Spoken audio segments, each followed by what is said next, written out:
இந்த படத்தை பாருங்கள். நேற்று நைட்டு நம்ம 200% தர்ஷிகாக்காவும் ராணாவும் வந்து பேசியிருக்காங்க. அப்போ ராணாவும் சொல்கிறான், இந்த மாதிரி ஒஸ்வர்மா வர்றவங்களா அப்படியே வந்து எலிமினேஷன் பட்டா சூப்பராக இருக்கும் அப்படின்னு சொல்லி அவன் சொல்கிறான்.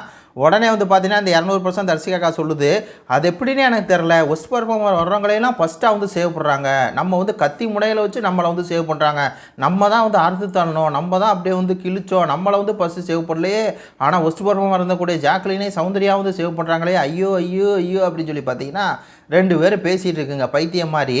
ஆக்சுவலாக வந்து மக்கள் சப்போர்ட் இருக்கிறது 2 பேருக்கு தான். ஒன்று ஜாக்லின், இன்னொன்று சௌந்தர்யா, இன்னொரு முத்துக்குமரன். இவங்க 3 பேர் அதை பற்றி பேசினா கூட நான் ஒத்துக்குவேன். ஆனால் ஒன்றுத்துக்காக தான் 200% தரிசிக்க நீ என்னத்தை பண்ணி கிழிச்ச இந்த வீட்டில். நீங்கள்லாம் வந்து நம்மளை கத்தி முனையில் உட்கார வைக்கிறாங்க அப்படின்னு. உன்னை தான் இந்த வாரம் எலிமினேஷன் பண்ணிட்டாங்க. பாவம் கடைசியில் ஆனந்தி வந்து தூக்கி விட்டாங்க. நீ இந்த வீட்டில் எதுக்கு இருக்கன்னே தெரில, வெத்து வேட்டாக இருந்துக்கிட்டு இது சொல்லுது. இதுக்கு வந்து பாருங்கள் காண்டாகுது. இந்த மாதிரி எப்படி சௌந்தர்யா வந்து ஃபஸ்ட்டு சேவ் பண்ணலாம், எப்படி ஜாக்லின்னு ஃபஸ்ட்டு சேவ் பண்ணலாம், என்னைய சேவ் பண்ணியிருக்கணும்ல.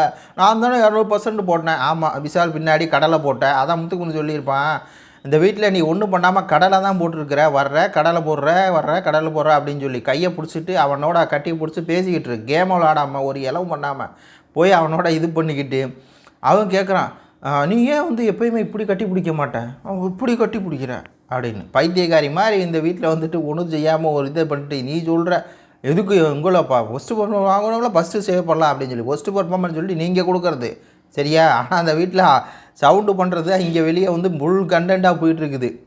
ஜாக் பண்ணுறதும் சவுண்டு பண்ணுறது தான். நீங்கள் பண்ணுறதெல்லாம் எதுக்கு நீங்கள் இருக்கீங்கன்னே தெரியல, அந்தளவுக்கு இருக்குது சரியா. உங்கள் இடத்துக்குள்ள சொல்லுங்கள். நன்றி, வணக்கம்.